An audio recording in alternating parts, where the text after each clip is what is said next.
எல்லாருக்கும் வணக்கம். இன்றைக்கி வந்துட்டு உலக மகளிர் தினம். எனக்கு எல்லாருக்கும் வந்துட்டு விஷஸ் சொல்லணும் அப்படின்னு தான் ஆசை. ஆனால் 2 நாள் முன்னாடி பாண்டிச்சேரியில் நடந்த சம்பவம் வந்து எனக்கு ஒரு மாதிரி கஷ்டமாக இருக்குது. ஒரு 9 வயசு குட்டி பாப்பா, 59 வயசு இருக்க ஒருத்தன், அப்புறம் 18 வயசு இருக்க ஒருத்தன், பேர் கருணாஸ், 19 வயசான். அந்த 59 வயசு இருக்கவனுக்கு பேர் விவேகானந்தர். இவனுங்க இன்னும் ஒரு 7 பேர் சேர்ந்து அந்த பொண்ணை ரேப் பண்ணி கொலை பண்ணி சாக்கு மூட்டையில் கட்டி சாக்கடையில் தூக்கி போட்டுட்டு அவங்க பேரண்ட்ஸ் கூடயே சேர்ந்து தேடுறானுங்க. எவ்வளோ கடுப்பாக இருக்கும்.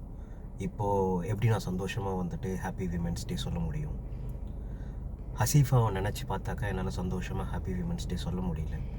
மணிப்பூரை நினச்சி பார்த்தாக்கா என்னால் சந்தோஷமாக ஹாப்பி விமென்ஸ் டே சொல்ல முடியல. பில்கிஸ் பானுவை நினச்சி பார்த்தாக்கா ஹாப்பி விமென்ஸ் டே சொல்ல முடியல. என்ன சொல்கிறது, அவனுங்க 14 பேர் ரிலீஸ் ஆனப்போ பில்கிஸ் பானு என்ன நினச்சிருப்பாங்க? இந்த நாட்டில் வந்து நீதி கூட வந்துட்டு கிடைக்காதா அப்படின்னு நினச்சிருப்பாங்கல்ல. நல்ல காலம், அவங்களெல்லாம் திரும்ப அரெஸ்ட் பண்ணிட்டாங்க.